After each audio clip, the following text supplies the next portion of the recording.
सन्मान चिन्ह आनंदराज साहेबांच्या हस्ते द्यावं। आमचा भाऊ निखिल चव्हाण याला देखील मी आनंदराज साहेबांना विनंती करतो की छोटंसं सन्मान चिन्ह आपण द्यायचं आहे आणि डॉक्टर विजय कदम दादा आहेत। मी सगळ्यांच्या वतीने साहेबांचं स्वागत करायचं आहे।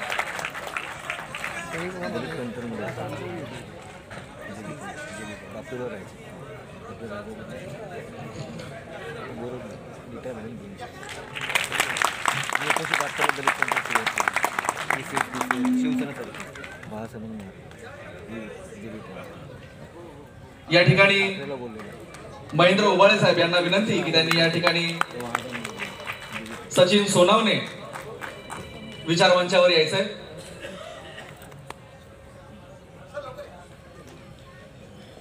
जोरदार टाळ्यांच्या गजरात आपण मान्यवरांचं स्वागत करायचंय। यांच्या सहकार्यामुळे हा कार्यक्रम यशस्वी होतोय। सचिन सोनवणे यांना विनंती आहे की त्यांनी विचारपीठावर यायचंय।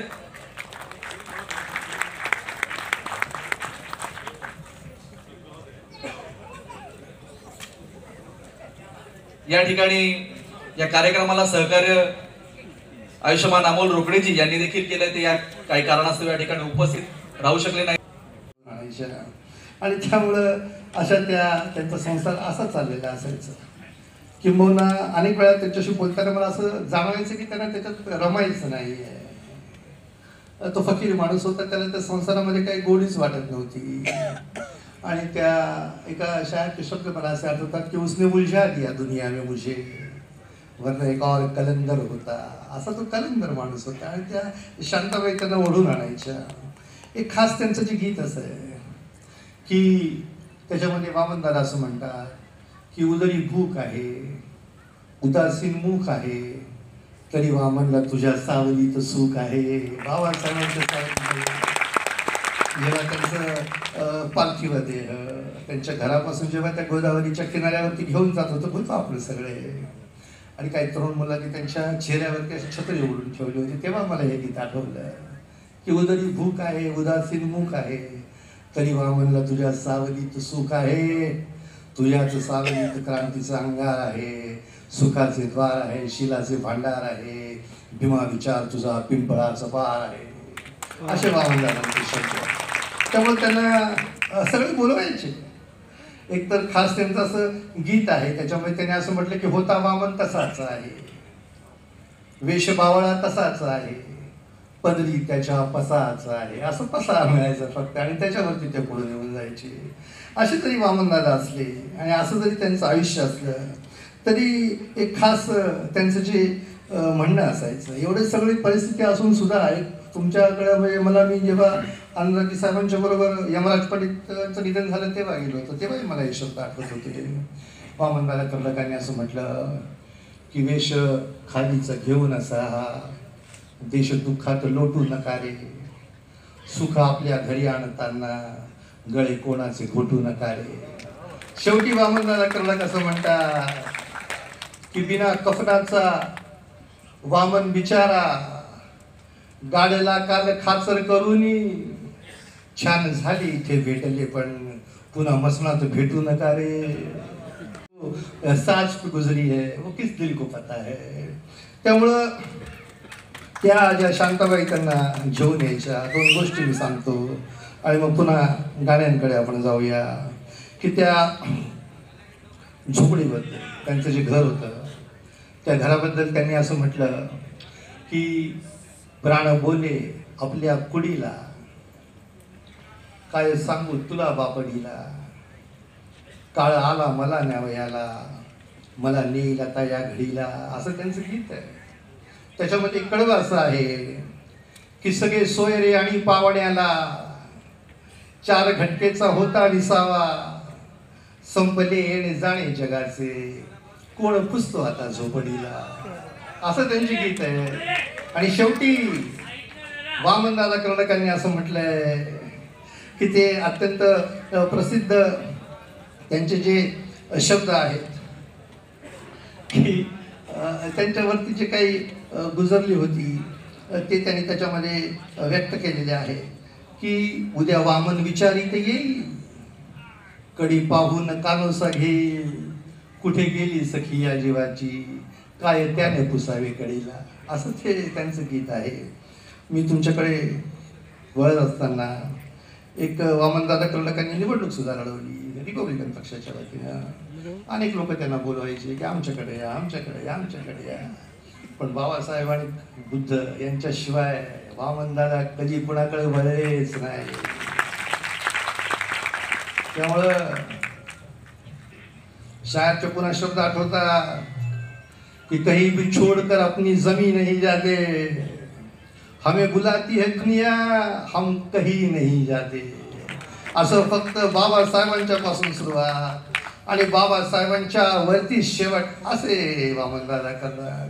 ही गाणी आता 4 पेज झाली, आपल्या लक्षात आलं की त्यांनी काय त्यांच्याबद्दलचं लिखाण केलेलं आहे. त्यामुळे ही सगळी काही रौनक आहे. की रौनक अशी आहे की न सुबह की बात है न शाम की है, साधी रौनक तुम्हारे नाम की, असं बाबासाहेबांच्या. त्याच्या आधी एक वेगळं रडगाणं आहे आणि ते मीच ऐकवणार. शब्द असे आहेत वामनदादा कर्नाटकांचे. जाताच पिता अनुभवी, तापला दुहीचा रवी, संपली नवी टवटवी, तळमळतो वामन कवी. असे त्यांचे शब्द. आणि मग त्यांनी जे प्रयत्न केले, एक तर त्यांचं गाणं असं आहे की तुटतात तारा जोडू किती मी, एकटाच गाडा ओढू किती मी, असं गाणं आहे. आणि एक जे अत्यंत प्रसिद्ध गीत जे त्यांचं आहे, गाजलं सगळीकडे. आपल्या पुढाऱ्यांवरती त्यांनी भाष्य केलं त्यावेळेच्या 50च्या दशकातल्या 60च्या दशकातल्या. ते कुठल्या कुठल्या जिल्ह्यातले भागातले होते त्याच्यावरती भाष्य केलं की सांगू किती मी दादा एकतेने येथे नांदा, असं त्यांचं प्रसिद्ध गीत आहे. आणि त्या गीतामध्ये त्यांनी असं म्हटलं की यारे सारे भाऊ भाऊ एकतेने येथे राहू, घरटे पुन्हा ते बांधा, एकतेने येथे नांदा. असं ते घरटं पुन्हा बांधलं गेलं पाहिजे ही त्यांची तळमळ होती.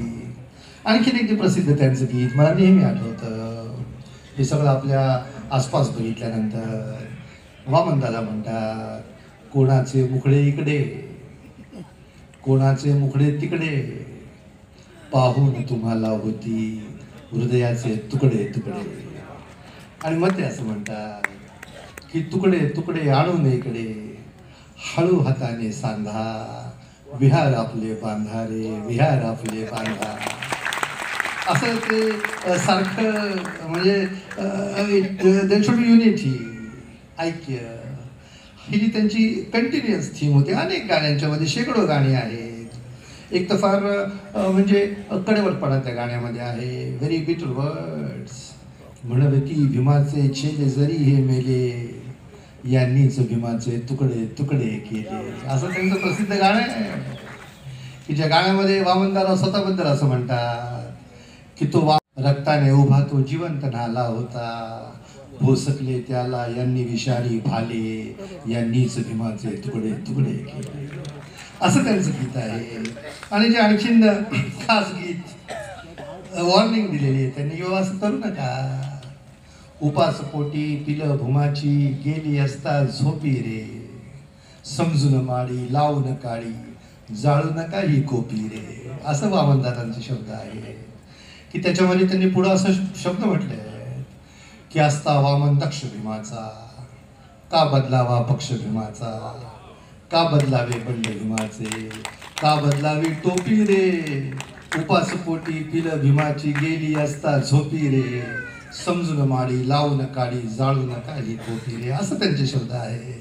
पण एक मग अशी गाणं तुम्ही म्हटलं प्रवीणदादांनी, गुन्हाचा शब्द त्यांनी वापरलेला आहे. काल पण आपण बातम्या वाचल्या, आज पण आपण बातम्या वाचल्या, आणि आपल्या मनामध्ये प्रश्न निर्माण होतो किंवा पंतप्रधानांची चूक आहे का संसदेची चूक आहे का इलेक्शन कमिशनची चूक आहे. चूक कोणाची आहे, गुन्हा कोण करते. वामनदादा कर्नाटकांचे प्रसिद्ध शब्द आहेत की तुम्हीच करता गुन्हा, लबाडा लुच्चा लुटणाराला निवडून देता पुन्हा. असं त्यांचं म्हणणं आहे. त्याच्यामध्ये एकापेक्षा एक अफलातून कडवी आहे. शेवटी वामनदादा म्हणतात की गरिबासाठी खपले ते दूर फेकले गेले, तुम्हास घातक असले पातक तुम्हीच येथे केले, करून वामन उडा तुम्हीच करता गुन्हा. असं वामन दादांना उडा केलं तर मग गुन्हा घडणार आहे मोठा. आणि जे त्यांचं 2 गाण्यांचं मी झलक देतो संदेश, आणि मग तुम्ही सुरुवात करा. की एक तर त्यांचं रिपब्लिकन पक्षाबद्दलचं गाणं आहे, अख्खं गाणं रिपब्लिकन पार्टी ऑफ इंडिया बद्दलचं. की क्लेश हरणारी तुला तारणारी, तुझी झोपडी तूच जाळू नको, तूच तुझ्या जीवनाशी खेळू नको. असं वामनदादा कर्नाटकाचं प्रसिद्ध गाणं आहे. त्याची 3 कडवे अशी आहे. पहिले कडवं असं आहे की चिडी परी चारा तुला घातला, तू तापताचं वारा तुला घातला, तुला पोसणारी अशी झोपडी तूच जाळू नको, तूच तुझ्या जीवनाशी खेळू नको. आणि मग त्या पक्षाबद्दल वामनदादा कर्नाटक कसं म्हणतात की जिने तत्वज्ञानाचे दिदले धडे, जिने सारे संग्राम केले खडे, भीमाने दिलेली तुला लाभलेली निळी झोपडी तूच जाळू नको, तूच तुझ्या जीवनाशी खेळू नको. आणि शेवटी वामनदादा कर्नाटकांचे अजरामर शब्द असे आहेत की झोपडीत माय तुझी आहे पिला, जितेपणी तू जाळणार का तिला, सांग वामनाला धुळीच्या कणाला, तिची झोपडी तूच जाळू नको, तूच तुझ्या जीवनाशी खेळू नको. त्यामुळे असं त्यांचं जे गीत आहे, एक जे खास गीत आहे, म्हणजे मी आज पण कोर्टामध्ये होतो आणि तारीख पडल्यावरती आम्ही असं डायरी काढतो वकील लोक, किंवा ती डायरीमध्ये मग तारखा लिहितो आम्ही. आणि ती डायरी काढल्याबरोबर मला वामनदादा आठवतात आणि वामनदादांचं गीत आठवतं. त्याला तसं शीर्षक नाही आहे, परंतु मी त्याला शीर्षक दिलंय डायरी. ते काय गाणं आहे? वामनदादा कर्नाटक कसं लिहितात की हा कुठून आला आपल्या नगरीमध्ये र, ही नोंद असावी आपल्या डायरीमध्ये. डायरी मेंटेन करून काय लिहा, हा कुठून आला आपल्या नगरीमध्ये र, ही नोंद असावी आपल्या डायरीमध्ये र. पुढचं कडवं असं आहे, हा शुभ्र पांढरा खाली धारी नर, ती वस्ती सोडून इथं कशाला बरं, का चिरा बसवला असा पायरीमध्ये र, ही नोंद असावी आपल्या डायरीमध्ये र. आणि आणखीन एक असा अफलातून कडवं आहे की हा चोरांचा नेता आला पहा, या चोरापासून सावध सारे राहा, हा खडे मिसळतो आपल्या भाकरीमध्ये र, ही नोंद असावी आपल्या डायरीमध्ये र. आणि शेवटचं कडवं वामनदादा स्वतःबद्दल असं म्हणतात की हा म्हणजे जसं विठ्ठल दादा आहे, जसे तुम्ही आहात, हा वामन वाणी जनतेचा शाहीर, खडे बोल बोलतो जगामध्ये जाहीर, काही खोटच नसतं याच्या शायरीमध्ये र. नंतर प्रवीण होणार आहे, नाव प्रवीण ठेवून टाकलं. We are grateful to you. आणि जवी पवार साहेबांनी फरमाईश केली आणि त्या तुमच्या म्हणजे एक नाव घेऊन असं कवींचं हे तयार केलेलं मला तेव्हा आठवण झाली की असं म्हणतात की जो देखे रवी वो देखे कवी असं म्हणतात. पण आमचं त्याच्या पुढे जाऊन असं स्टेटमेंट आहे की जे रवी बघू शकत नाही, जे कवी बघू शकत नाही, ते जवी बघतात.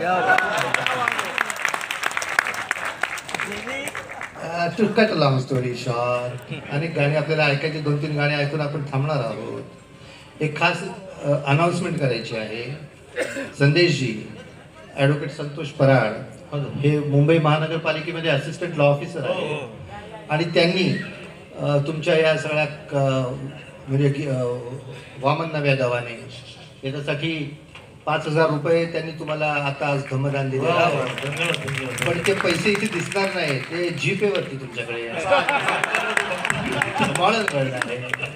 आणि मी नेहमी असं म्हणतो की बाबासाहेबांच्या वेळेस फेसबुक नव्हतं, बाबासाहेबांचं व्हॉट्सअप नव्हतं, बाबासाहेबांचा ईमेल ॲड्रेस नव्हता, बाबासाहेबांचं ट्विटर नव्हतं. पण मग बाबासाहेब हे 4ही गोष्टी वापरत होते. ते वामनदादा कर्नाटकांच्या मार्फत. त्यामुळे गाण्याकडे जाण्याच्या वेळेस लेखणीचा उल्लेख आपण केला, लेखणीचं गाणं आपण म्हटलेलं आहे की त्याच्यामध्ये एक वामनदादाचे शब्द असे की आयऱ्या गैऱ्यांच्या लेखण्या, जरी दिसायला देखण्या, काळ्या मनाच्या काळ्या साऱ्या जणी ग बाई भीमाची लेखणी. अशा काळ्या लेखणीची करणी आपण हजारो वर्ष बघितलेली आहे. पण जेव्हा बाबासाहेबांची लेखणी चालली तेव्हा काय किमया झाली आपण सगळे जाणता. गाण्यांच्या बद्दल मला एक दोन गोष्टी ज्या सांगायच्या आहेत. एक जे त्यांचं गाणं असं आहे की राजग्रहाची सून सुंदरा यशोधरा माई, पतीच नाही तरीच ती राजग्रही राही, असं त्यांचं गाणं आहे. शेवटी वामनदारांचे जे म्हणजे त्यांचं स्वतःचं जे नाव येतं ते इथं अफलातून येतं आणि इतकं काय काय ते गोफायचे एका गाण्यामध्ये की ते असं म्हणतात की वामनची भीम आई, सावित्री आणि रमाई, राजग्रहाची सून सुंदरा यशोधरा माई. आणखी एक त्यांचं गाणं व्हायला पाहिजे होतं पण वेळेच्या अभावी, मी वादळ वारा, मी वादळ वारा, रक्त किनारे सारे सारे वाडे लोळविणारा, मी वादळ वारा, की ज्याच्यामध्ये त्यांचे शब्द असे आहेत की मी भीमयुगाचा बेटा, मी भीमयुगाचा रेटा, विषमतेला थारा जेथे तेथे माझा मारा, मी वादळ वारा, असे त्यांचे गाणे आहे. आणि त्यांनी शेवट त्या गाण्याचा असा केला होता की मी वामनवाणी गातो, मी वामनवाणी जातो, जातो तेथे पेरीत जातो चिल्या पिल्यांचा चारा, मी वादळ वारा, असा चिल्या पिल्यांचा चारा पेरत जाणारा माझा वामन दादा. एक त्यांचं खास गाणं आपण आता पुढच्या मैत्रिणीमध्ये घेऊया की मासोळी सांगे आपल्या पिलाला, खेळ बाळा तू खाली तळाला. त्याच्यामध्ये असे शब्द आहेत शेवटी, म्हणजे त्याच्या आधीचं एक कडवं असं आहे, हट्ट कसला हा भलताचं बाळा, पाहू म्हणतो सोवरचा उन्हाळा, सांगत तरशील कसा तू भूमीवर जिथं पाणीही नसतं नळाला. असे त्यांचे शब्द आहेत. मी तुमच्याकडे हे आता तुम्ही बोला. एक जे तुम्ही गाणं म्हटलं केस माझे हे जेव्हा गळू लागले, त्याच्यामध्ये कसं अफलातून कडवा आहे, म्हणजे ज्याला मी डबल मेलडी म्हणतो. वामनदादांनी लिहिलं, बाग मागे आणि आग होती पुढे, पंख पसरीत गेलो मी ज्योती पुढे, पंख तेथेच सारे जळू लागले, तेव्हा जीवन मला हे कळू लागले. असे वामनदादा. तुम्ही त्याचं पुढचं गाणं जे आता पेश कराल, एक हिंदी गाणं आपण करायचं होतं पण आपण असं म्हटलं की बाबा वेळेचा अभाव आहे. त्या अनेक हिंदी गाण्यांच्यापैकी एक त्यांचा शब्द असे आहेत की हे भीमनगर आहे, भीमनगर. गुलबर्ग्याला शेवटी जेव्हा फार वेळा जाऊन राहायचं आणि खूप त्यांनी उर्दू हिंदीमध्ये लिखाण केलं. ये भीमनगर है भीमनगर, जो भी यहाँ पर आता है जख्मी वो परिंदा भीम कसम सीने से लगाया जाता है, असं वामनदारांचे शब्द आहे. आणि जे त्यांचे अफलातून शब्द आहेत की त्या शब्दावरती आम्ही शेवट करू की बोल उठी हलचल जमाना बदलेगा. वामनदादांचे शब्द, बोल उठी हलचल जमाना बदलेगा, आज नहीं तो कल जमाना बदलेगा. संदेश जी. प्रवीण